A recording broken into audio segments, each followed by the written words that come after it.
looking for the mystery beneath the northern star, looking for the pot of gold at the rainbow's end, hoping that I find it soon beneath the gypsy moon. I guess this is Jan Lewis. We have from Framingham today. We have an encore appearance by one of our favorite authors, Ray Daniel, and he's got a new book out called Child Not Found. Paul's going to zoom in on this for a second. Welcome, Ray. Hey. That cover is amazing. What statue, Ray, is that in Boston? I should know. Is that the Patriotic? That's the Paul Revere statue. Paul Revere statue. That's in the North End. In the North End. And my family comes from the North End. My mother grew up in the North End. And so all of the family pictures going back years are taken in front of that statue. In fact, I just found my mother's communion picture taken in front of that statue. And with the Old North Church in the background of the picture too. It's a beautiful old picture from 1941. Has your mother seen this picture of this book? No, she hasn't seen that one. No, but it's got a lot of meaning to me to have that picture. You picked it out. Yeah. Good. I told my publisher that I was hoping for Paul Revere with the Old North Church in the background. Yeah. It's called Child Not Found again, and now this is a mystery. And without popping the whole end of the story, give the audience an idea of what it's about. Well, this is a continuing story of Tucker. And Tucker is my amateur sleuth who's a hacker who gets himself involved in different situations. And in this case, this is a winter book, and he bought a sled for his cousin who's 10 years old. And the father's like, well, what are we going to do with the sled? He's like, well, I'll take her out on Boston Common where they always go. So he does, and he loses her on Boston Common. And she gets into a car with a guy and takes off. And so the whole book is Tucker trying to find out why she got in this car and what happened and where it came from and what's going on. And it's definitely a winter book. In fact, we went through our tough winter 2 years ago, and this book was finished by then. It was already finished? It was already finished, but then I was reading through it, I'm like, oh yeah, I captured that, boy. You did. Yeah. You did. Now, how long, it took you, what, was it a year to write this one? About a year, yeah. The one you were on with us previously, it's downstairs at our library on display. Which one was that now? Corrupted Memory. Corrupted Memory. I remember that too. And that had a really interesting cover. Oh, yes. You got away with covers. That's the Midnight Ink. The publisher just does a fantastic job with covers. Kirkus Reviews, one of the most popular with authors, says, Daniel is more than generous with the violence, guilt, tweets, craft brews, and compassion. Yeah. I think that was really good. And you've got on the back, you've got Publishers Weekly, Library Journal. Mm-hmm. You're getting right up there. It's getting there, yeah. The Corrupted Memory got starred reviews from both of those. Now, were you up at the July Expo this year? Oh, no, I didn't make it this year. I didn't see you there. Okay. Yeah. All right. That was packed with authors as usual. Mm-hmm. Although I have to say not as many as I have seen before. Mm. But just as many different genres and that type of thing. Mm-hmm. Yeah. So now this one was all set, all completed. What gave you the idea to write this particular story, man? Well, my first thing that was ever published was a short story called Communion. Yeah. And it was about a character named Sal. The first line of the book, the story was, I'm sitting in a cafe, drinking an espresso, eating a biscotti, waiting for a funeral. Yeah. And he walks down from Cafe Vittoria to St. Stephen's Church and goes through a funeral. And the story is Sal is best friends with the guy in the box. And the guy who killed him is standing next to Sal in the funeral. Yeah. And Sal knows it. And basically at the end of the Mass, he, because it's all interwoven with the Mass, he tells this guy, look, you do the right thing and turn yourself in, or I'll take you out. And he leaves. And everyone was asking, well, what happens? Yeah. I'm like, it's a short story, that's what happens. Yeah. And but people kept persisting, so when I needed to come up with an idea for a new book, this book picks up from where that story left off. So this is, okay. Are you working at another job now, or is this it, doing your books? Oh no, I'm still designing computer chips. You're designing computer chips. Yep. Wow. Where do you find the time to write? In the morning. Oh, you're an early bird. Yeah. Like Yeah. what, 4 or 5 o'clock? Oh no, no, it's easy. I work out of my house, so I write from say 7:30 to 9, Yeah. and then I sort of turn my hat around and I start coding. So you do your computer chips. It's your own company? No, it's with the internet and That's the great. whole business now. I can just connect into I'm working with a customer on the West Coast right now, and I just ran some software that needed to run and came down here, and it's all chugging away. And Well, I wish things had been like that when I was like an executive secretary. There are days when I would have loved not to have gone in. I worked for 9 engineers, and I was You a poor kid. thing. I was 9 21 years engineers? old. I was 21, my first secretarial job. Yeah, 9 of them. yeah. And I had to, what's that machine that engineers, it was Burndy Corporation, they did PC boards. Okay, yeah. And what's that big thing they give me? They're big, I don't know, And you have designs. to I print put it out a big, on the plotter. I don't know, and I'd have to type in what numbers that they wanted. Oh, really? Hunt and I usually can type 100 words a minute, Yeah. but this was hunt and peck on a huge Oh, machine. man. There were days when I wouldn't want to go in there. Yeah. Nowadays, sometimes you can work that out like you have. Mm-hmm. I love. Now you said to me that you have another book done, Yeah. a new one, Mhm. and that's called Hacked. Yes. Give us an idea what that is. So in Hacked, there's a killer who's murdering hackers, Oh, but how does he find them? and the internet thinks that Tucker is doing it. It's hashtag Tuckergate. So They think that though. it's all over Twitter. Anonymous is after him, Yeah. and he's got to find out what's going on. Your books are very detailed. You're good at bringing in a lot of different characters, and the reader has to be very focused to keep with it, and that's a good thing too. You have that ability to bring in a lot of different people and to compete and keep the ball rolling. Mm-hmm. Some authors, when you read a book, there's too many characters, and you're like, I'm done, because you keep Yeah. going back to the beginning and say, who was this now? You Right. like take the book and but Yeah. this you blend. You Mhm. blend your characters in. Is it the same way with Hacked? Oh yes. It's the same Yeah. way. Yep. So it's because now you have these hackers. Hacked was a little bit more confusing. I hope I kept it clear because hackers have nicknames, Yeah. Yeah. but then they also have their real name, Yeah. and so I had to work to make it so that you knew both of these names for the same character and you knew who they were, Right. and then that the story just clicked along. But my early readers liked it and got good feedback from them, and So this will be your third book. that's the fourth one. There's a fourth one. That's the fourth one. What were the first two? The first one was Terminated. That's the one where Tucker is trying to find out who killed his wife. And then the second one was Corrupted Memory, Yeah. where Tucker didn't know he had a brother until the guy was found murdered in front of his house. Yeah. And then the third one is Child Not Found. When I saw the title, I thought this is going to go over. I think this is going to go over big because when you have a title like "Child Not Found," in the world we live in today, that's going to grab a lot of people. Mm-hmm. Immediately, I saw it. Did you connect with me to tell me about your book, or did I find? I think you found it, yeah. Have you been appearing in Boston? A little bit, yep. I did a launch at Brookline Booksmith. Okay, I see that a lot. People are appearing at Brookline Booksmith. Yeah. Okay. Brookline Booksmith's a nice spot for authors because the way the space is set up, if only a few people come, you only have a few rows. But if a lot of people come, you have more rows. How do they do that? They move shelving out of the way and put more rows of seats in. Really? Yeah. So as an author, you never feel like you're in a cavernous space Yeah. with no people there. Yeah.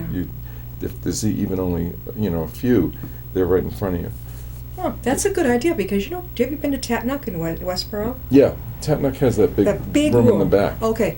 They don't have any borders, though. I mean, you'll put out a bunch of chairs and you hope that you're filling them. Right. But that is an awesome idea. Actually, I should speak to them about getting some, what do you call them, dividers? Yeah, dividers. Yeah. So they just keep moving it back the more people show up. Yep. I don't think I've ever heard of that. I think that's awesome. Yeah, they do. It's a fantastic, and authors like it. There's a funny Onion article, and the headline of the Onion article is, "Author gives her all for small audiences of 3, just as if she had a big audience of 9." Really? About the Brookline books? No, she was just. She just did it. Yeah, it was just a joke title about She had the 3? authoring. She was talking about how her usual number were 3, but 9 if she could pack a room with 9. Definitely. In my launch, I got 20 or 30, which was a great launch. Yeah, at Tatnuck, usually they'll have people can come in and check they have a little board right when you come in the door, and you can see. I can even go in there and find out who's coming up. Mm-hmm. I've spoken in there. Once in a while, you'll see some author I call it settling for just sitting. They'll set them up near the front. Oh yeah, I've done that. It's I've done- not as good. It's a different experience. I did it with a friend of mine named Steve Ulfelder. So we both had books out, and we just conversed with people as they walked through the store and whatnot. It's a different way to go about it. It's especially if you don't feel that you can attract a big audience. Or do a presentation. Yeah, exactly. Okay. Generally speaking, an author who's starting out has the ability to attract one audience in the Boston area. Right. And then the second and third time, there's going to be fewer and fewer people at the event.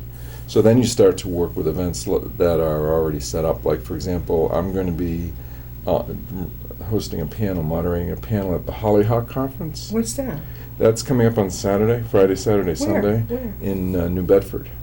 That's going to be a little bit of a jaunt for you. Yep. Now, what is it? What do they do? It's a writers' conference. It is targeted on helping writers to get better at the craft and to get published. Yeah. And Mystery Writers of America is a sponsor of the conference, and we're doing a panel. And the panel is about the expectations of the mystery genre.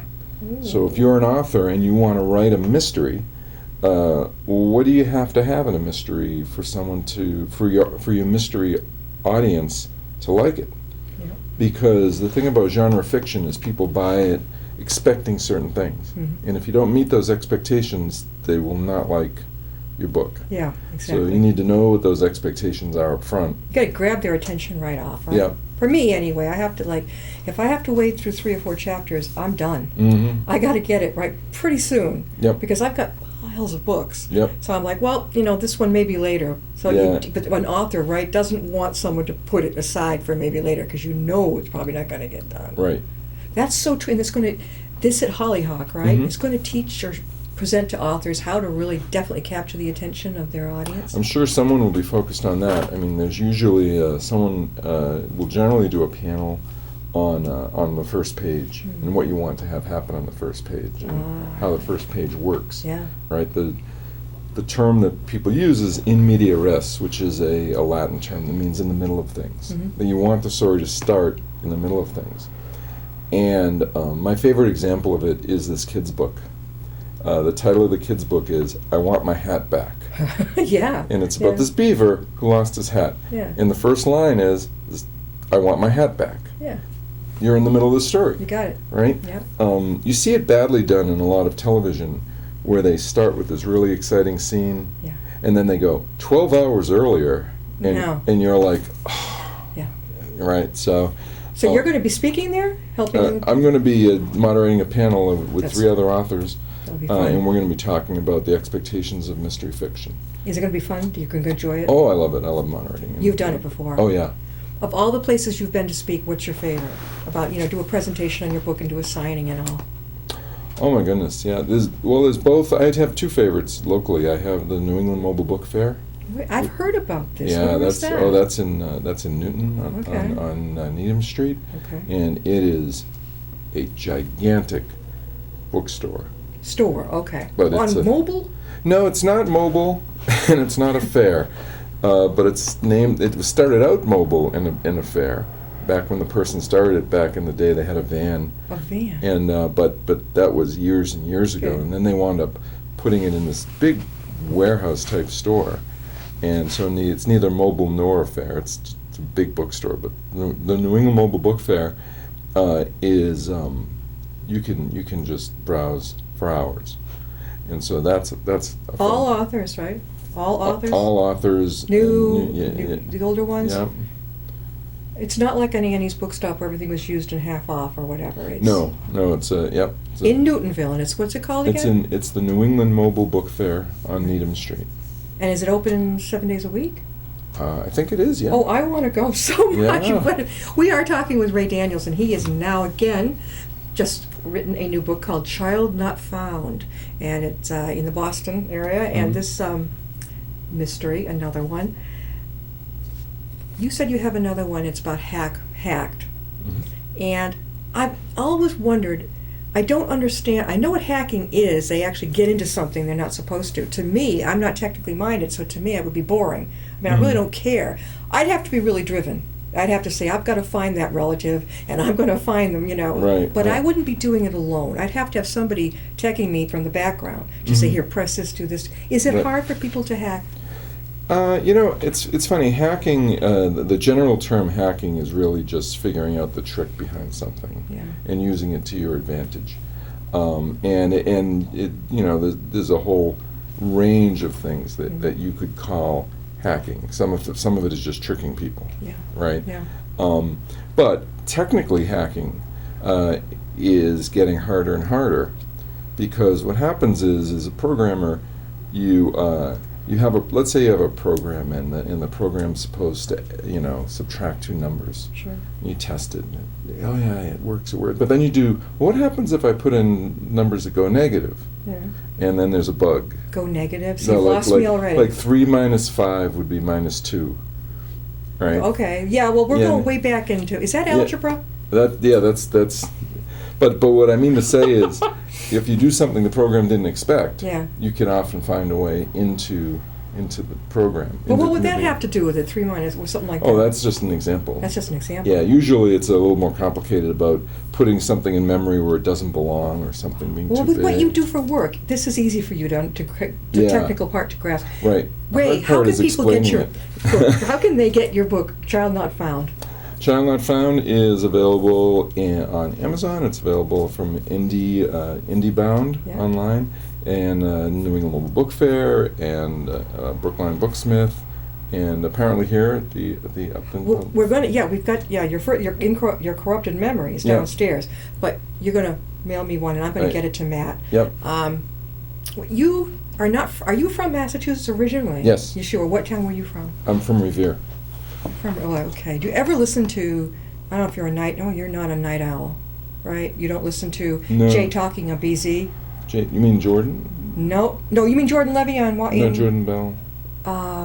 Not Jordan Rich? Jordan Rich. He, Jordan. on BZ, it's just before midnight, right? Yeah, yeah. Okay, well, just after that is a guy, you're a baby boomer, right? Right at the tail end. Yep. Okay. I think this guy is too. You probably relate to his humor. This guy, you'll have anyone on, from an author, an attorney, to God knows, a ghost hunter, anybody. But the whole idea is he'll pick topics and you can call in and talk. They come from all over. North Carolina, they'll talk. They've got a Easy. good signal. They will And they don't even need it anymore now with the internet. People can just connect in. But what I don't understand, Ray, is that I'll be trying to listen on my little thing, and I'm right here in Massachusetts, and I'm trying to turn the little radio set like this, to try to have it come in, and I'm in Massachusetts. Mm-hmm. Why is that? I don't know. Shadow. There's a shadow between you and the transmitter, like a hill or a building. So it's just like if someone's showing a bright light, but you're standing in the shadow of a building, you Yeah. don't see the light. It's the same with the radio. Oh yeah, especially in the rain. Yeah. I'm like all over the lot. You'd enjoy that show. Yeah. Did you ever hear of Lost Boston? I'm trying to think of the author. He's very well known. He's a historian Mm-hmm. in Boston. You would be great on this because your stories revolve around the Boston area. Yeah. And if you could I'm going to write it down for you later. Get on Jay. Oh, okay. Bradley Jay. And Okay. he starts at midnight, goes till 5. Mm-hmm. Boom, boom, boom. He's laid back, but at the same time fun. He travels. When he takes vacations, he wants to go to Budapest. He could go somewhere else. Oh, He nice. seems to have no fear. Oh, that's fantastic. He'll get on politics. Yeah. Now, Ray, where are you appearing next? I'm at the Hollyhock Conference. That's going to be the next on one. Saturday. On this Saturday. Okay, that's Yep. coming up quick. After that, where are you going to be? Then I'll be in New Orleans. What? Mm-hmm. You're going all the way out in here? Yeah, there's a convention called BoucherCon, and it's a mystery convention. Yeah. It's for authors and readers, Yeah. and so like the science fiction conventions. Yeah. This is the same idea, but it's for mysteries. and Okay. thrillers. Oh, like almost like the July Expo, but just for mysteries. Yeah. Okay. Mhm. Have you been there before? Yes, I've gone, and it moves around. But this time it's in New Orleans, and I'm on a panel there talking about humor in books. Humor in Mhm. books, in mystery books. Yeah. I And don't- hopefully there's a couple of funny things Yeah. in here. But I'm thinking that again, you don't really think about it, or remember it that much. But I'm thinking that's a very interesting way of looking at it. Hmm. Humor in a mystery book. And you're going to go down and speak about that. I'm going to be on a panel on Thursday Yeah. at BoucherCon, and then it runs through. I'll be there Friday, Saturday, and it's just a sort of a celebration of the genre. Do they pay for your trip down there? Oh no. Oh, you have to set up your own table and Oh everything? no, you just they bring your books down and they have a bookseller, so you just go and do your event, and they have a big room that sells everybody's books. What's your favorite place in Massachusetts, besides the one in Newtonville? What's Mhm. your favorite place in Mass to go? So- To present the sign? Well, I'm president of Mystery Writers of America New England this year, and so that Okay. means I'm co-chair of the Crime Bake Mystery Conference. Is that the one on Martha's Vineyard? No, that's Oh. in Dedham. Okay. So at the Dedham Hilton. When's that? It's in November. In Crime Bake. November 14. Yep, the New England Crime Bake. People can go, anyone can go. Yep, it's sold out, but we sold it. We sell it really quickly each For year. authors, but the public can just come in. They can go. Oh well, no. No, it's actually targeted mostly at writers. The conference, which is kind of the difference between a conference and a convention. Okay, so we're not free to go in and buy, okay. Oh, you can go in and buy. Yes. You can? Come down. Oh yes, Yeah. yeah. We'll give you free access to the bookstore. Yeah, here, take my book, please. Okay, so that's okay. Yes. And it's going to be at the Hilton in Dedham, Yes. and that's every year. Yep. I've been going to Crime Bake now since 2007, and I went there before I was agented or right at the beginning of my writing career. Brought my first manuscript there You and brought it there? got it critiqued, and they said this isn't good. Give it back. We were And I talking with fixed Ray it. Daniel again, and he is a great mystery writer. Child Not Found is the latest one. There's another one already done called Hacked, and that's coming up soon. When is Hacked coming out again? In June. Okay. By the way, back to Dedham. Do you happen to know, he's an elderly author, we call him in residence, he's the whodunit from the Minnesota area, Glenn Ickler. Oh no, I don't know Glenn Nicholas. He's from Hopedale, Okay. and he's about 80-something years young now. Mm-hmm. And all of his two characters are always from the Minnesota area. Ah. And I always kid him. I said, geez, you're in Hopedale. How about writing Massachusetts Yeah. now? But he brings them out there. But I'm wondering how many people know him, because I don't think he really drives that much. Right. Our guest of honor is from Minnesota this year at the New England Crime Bake. William Kent Kruger. Okay. What does he write? He writes mysteries. He writes right? mysteries. He writes the Cork McConnell mysteries, and they're set in the woods in Minnesota.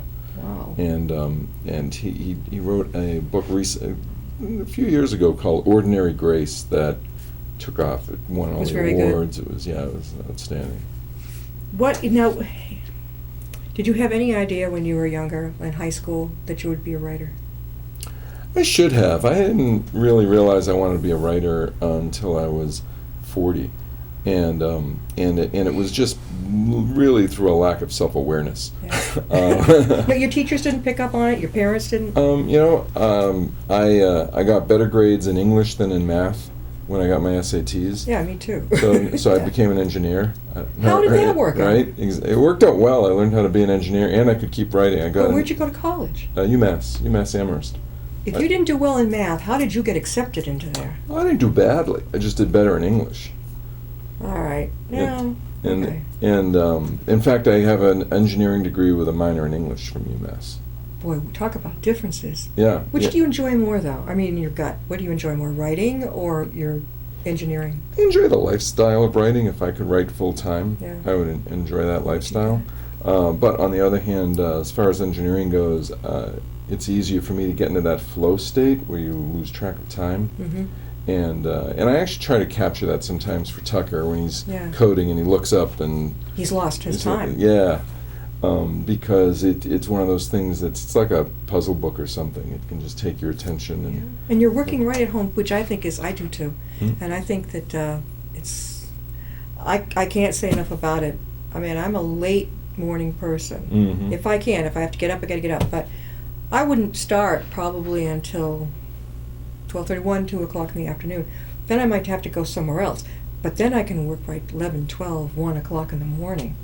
Yeah, for me, my creative time is that block in the morning. And you're in the morning, yeah. And then I switch, I start coding. By the end of a day of coding, I'm mentally tired. And then I just You're an early watch TV. Yeah. What, 8 o'clock, 9, you're in bed? Oh, no, I'm up till 11, 12. And yet you get up for 5 or 6 or I 7. get up about 7. How do you do that all the time? 7 to 8 hours of sleep. You probably go to sleep like that, though. Yeah, I do. Those of us who do not, who Yeah. said, well, I'm going to go to bed tonight, but suddenly, this isn't turned off. Yeah. Ray, again, how can they get a cover of Child Not Found? So Child Not Found is available on Amazon. It's available at Barnes & Noble. It's doing very well at the Barnes & Noble in Framingham, as a matter of fact. It is, And it's they doing well. And they have a bunch of autographed copies there. How about over in Worcester and Millbury and Bellingham? I don't know which stores have it out there. Okay, But because there, we- it's definitely, Amazon has a ton of them. So, Yeah, because I know I go frequently to all of those different ones. Yeah. But in Tatnuck, I like the atmosphere at Tatnuck. Tatnuck's nice. Peaceful, Yep. So Borders went out of commission. Mhm. I loved Borders. I think a Mhm. lot of people did. Yeah, I like But the they went the Borders. wrong way, I guess, on the internet. They didn't do it something, Mhm. and something got screwed up. So Ray, this is already done. Hacked is already out. It's going to be out for the rest of us in November, did you say? In June. Oh, not till next June. Yeah. Why do we have to wait if it's all set? It's the way the publishing process works is there are slots in the system. Yeah. And so they have their June releases and they have their July releases, and it's like a big conveyor belt. Okay. And so your book goes into its slot, and then you go ka-chunk, and it goes through editing, and it goes through graphic, goes through da-da-da, and it comes out at the other end. Is that hard to wait, though? Something, it was at first, but if you want to write a book a year, Yeah. that year comes real fast And now. you're dealing with a publisher. That's why I personally prefer the self thing. You Mhm. can get that out whenever you want. Keep You it can. going. Yep. And you can also, like you're doing, basically choose your cover. Mm-hmm. But things move faster. I don't know if I'd have the patience you have to wait. You work so hard in your book. It's done. Let's rock. Yeah, I hear you. Now you got another one coming after Hacked, right? Are you starting on that one? I'm working on one right now, which is not a Tucker book. It's a standalone book. Oh. Totally different, complete departure from what I've written before. It's called The Worst of Times. Mystery? It's a thriller, Ooh, yeah. and it's set in Boston, based around a police officer killing a black detective in Chapter 1. There you go. And Yeah. and it turns out that the black detective, you find out in Chapter 1, knew the police officer who killed him. And in Chapter 2, it goes back in time to that character who was just killed Yeah, as a 14-year-old being bused from Roxbury to South Boston. yeah. And you find out that the events of today had their roots in a high school in South Boston during busing in 1975. Wow. So it's going to be Do you have a title? it's called The Worst of Times. That's Worst of Times. Yeah. Ray Daniel, always full of surprises, our Mr. Writer. This is great. So you got to come back with your new one. Oh, right? yes. And we're going to get a copy of Child Not Found downstairs in the Upton Town Library. Mhm. Of course, you can find it in Amazon and Barnes and Noble. But you know what? You can come right to the library, Yeah. and we're going to get it down there. Thank you for coming, Ray. Oh, my pleasure. We want to see you back. Oh, yeah, absolutely. All right.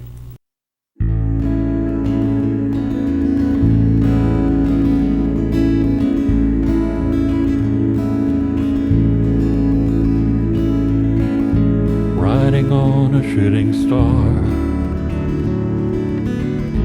heading out toward a dream. Tomorrow's even closer than it seems.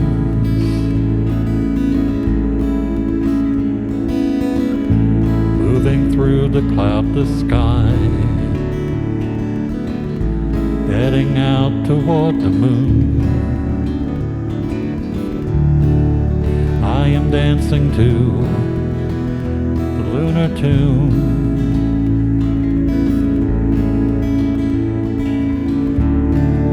Life goes by so quickly,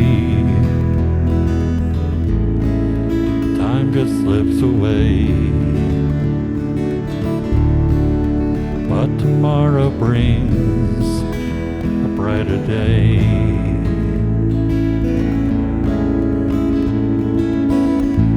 Soaring out among the planets.